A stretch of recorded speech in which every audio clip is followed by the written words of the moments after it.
Hello everyone, welcome to my new vlog. Like, comment, share and subscribe my YouTube channel.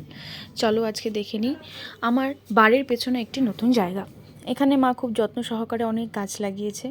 পেছনটাতে আরও অনেক গাছ রয়েছে, seasonal অনেক সবজি হয়, যেমন এখানে কিছু আম গাছ রয়েছে, কলা গাছ রয়েছে, আরও অনেক গাছ রয়েছে এবং রয়েছে মার কিছু ফেভারিট হাঁস। মা নাকি একদিন স্বপ্নে দেখেছিল মা সকালবেলা উঠে হাঁসের ডিম কুড়োচ্ছে। মাও সেই যে স্বপ্ন আছে সেটাকে সত্যি করে ফেললো, অনেকগুলো হাঁস নিয়ে চলে এসছে এবং সেগুলোর ডিম মা প্রত্যেক দিন সকালবেলা করে কুড়োয়। এই যে দেখো হাঁসের ডিমগুলো হয়েছে, মা যেখানে হাঁস থাকে সেখান থেকেও কিছু ডিম কুড়িয়েছে, আরও বিভিন্ন জায়গায় যেখানে হাঁস ডিম পাড়ে সেগুলো জায়গা থেকে অনেকগুলো ডিম কুড়িয়ে নিয়েছে। তোমরা একটু পরে দেখতেই পাবে কতগুলো ডিম হয়েছে। এই দেখো মা একটা একটা করে ডিমগুলো খুব যত্ন সহকারে তুলে নিচ্ছে। এগুলো খুব ডেলিকেট হয়, যদি একটু এদিক ওদিক হয়ে যায় ভেঙেও যেতে পারে। দেখো এখানে কতগুলো ডিম হয়েছে, আরও এদিকেও রয়েছে। মা তো অনেক অনেক অনেক হ্যাপি। প্রত্যেক দিন সকালবেলা করে স্বপ্নটা যেন মার একেবারে পূরণ হয়ে যাচ্ছে। আজকে নতুন একটি রেসিপি নিয়ে চলে এসেছি, সেটা হলো হাঁসের ডিমের কষা। চলো দেখে নিই কী কী দিচ্ছি। রয়েছে লঙ্কা, একটু কুচনো পেঁয়াজ, একটু আদা, কুচনো রসুন, টমেটো, সেটার একটি পেস্ট করে নিয়েছিলাম। কড়াই ভালো করে গরম করে সেখানে দিয়ে দিচ্ছি দুটো শুকনো লঙ্কা এবং কালো জিরে। এবার আমরা দিয়ে দেবো সেই রেডি করা পেস্ট, ভালো করে নাড়িয়ে নেব। দিয়ে দিচ্ছি 1 চামচ হলুদ, 1.5 চামচের মতো লবণ, দিয়ে দিলাম এখানে একটু শুকনো লঙ্কা, স্বাদ অনুসার দিয়ে দেবেন। এবার দিয়েছি জিরে এবং ধনের গুঁড়ো এবং 1 চামচের মতো এখানে গরম মশলা। ভালো করে এগুলোকে মিক্স করে নেব, ভালো করে নাড়িয়ে নিতে হবে। যত এটাকে কষিয়ে কষিয়ে রান্না করা হবে এটার স্বাদ তত বেশি বাড়বে। এখানে দিয়ে দেবো একটি গোটা টমেটো ভালো করে কুচিয়ে।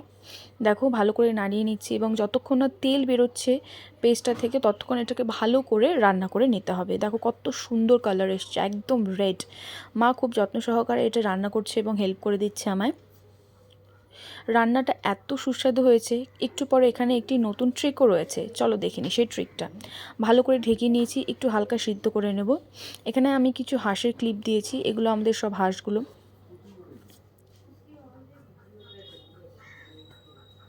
প্রত্যেক দিন সকালে এই হাঁসের ডাকে আমাদের ঘুম ভেঙে যায়, খুবই সুন্দর লাগে।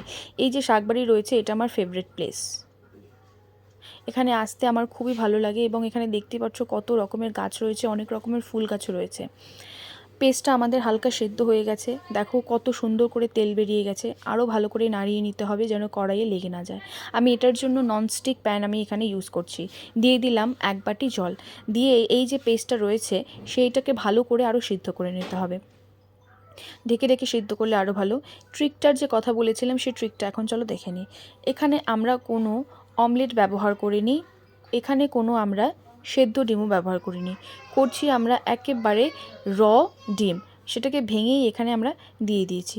মনে রাখতে হবে এই যে ডিম ভাঙাটা আমরা দিচ্ছি এখানে কিন্তু কোনো রকমভাবে নাড়ানো যাবে না, এটা দিয়ে এটাকে ঢেকে দিতে হবে, ঢেকে ভালো করে সেদ্ধ করে নিতে হবে। সেদ্ধ করার পর এটাকে ভালো করে নাড়িয়ে নিতে হবে। দেখো মোটামুটি 10-15 মিনিটের জন্য আমরা এটাকে রেখে দিয়েছি। হাঁসগুলো দেখো কত সুন্দর করে খাচ্ছে। ঢাকনাটা উঠিয়ে নিলাম, দেখুন কত সুন্দরভাবে সিদ্ধ হয়ে গেছে। এই মুহূর্তে আমাদেরকে এই ঝোলটিকে ভালো করে নিচ থেকে নাড়িয়ে নিতে হবে যেন নিচেই পেস্টটি লেগে না যায়। এবার এখানে গার্নিশিংয়ের জন্য দিয়ে দিয়েছি একটু ধনেপাতা। এবার এটাকে নামিয়ে নেব এবং এই রান্নাটার অনেক রিভিউ নেব আমরা বাবার কাছে। ভালো হয়েছে না খারাপ হয়েছে সেটা আজকে বাবাই বলবে।